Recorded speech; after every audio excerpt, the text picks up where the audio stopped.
This is Todd Ponsky from the Journal of Pediatric Surgery, and here's your 2-minute review.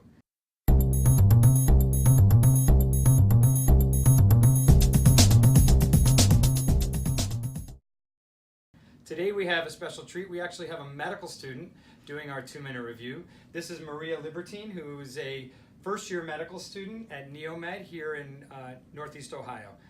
Maria is going to review an article on battery ingestion that was just published in the Journal of Pediatric Surgery. Maria? Battery ingestion is very common in pediatric patients, and while it is known to urgently remove a battery within the esophagus, the treatment plan becomes a little bit more inconsistent when it's past the gastroesophageal junction. Therefore, authors Eric Rosenfeld and Sohail Shah looked more into the whole entire process of what we do when the battery is past that junction. They published the paper, Battery Ingestion in Children, Variations in Care and Development of Clinical Algorithms. This was a 2-center study done at Texas Children's and Children's Mercy Hospital in Kansas City. After a retrospective review and a literature review, they created an evidence-based algorithm to create more consistency among providers when treating this condition. Their retrospective study showed a majority of battery ingestions past the esophagus were treated conservatively with no intervention and had no complications. Those that were treated with an intervention were either symptomatic, unable to pass the battery within an appropriate amount of time, or had other concerning ingested items such as magnets.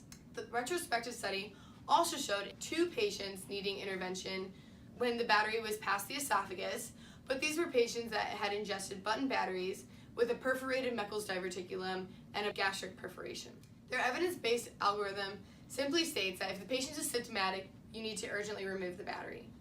If the patient is asymptomatic, they should be monitored for 5 to 7 days with imaging, and then if the battery shows no progression, then the physician should start considering removing the battery. This is also a simplified version of the algorithm found on poison.org, for which the link is found below. This study will hopefully eliminate the amount of unnecessary surgical intervention and increase the consistency in the treatment among all medical professionals when dealing with battery ingestions in pediatric patients. Maria, awesome job. Great review. Let me just try to summarize this. We know that we remove the batteries from the esophagus. We don't all agree on what to do when they've gone into the stomach. The gist here is if they're asymptomatic, you can send them home, get the x-rays as an outpatient, and after 7 days, if it's still there, then intervene. If they're symptomatic, you admit them to the hospital and intervene, right? There's 2 algorithms. Again, we're posting them both. There's the one from this study, and then there's the one from poison.org, and we'll have both of those algorithms here. Thank you for a great review. Thank you.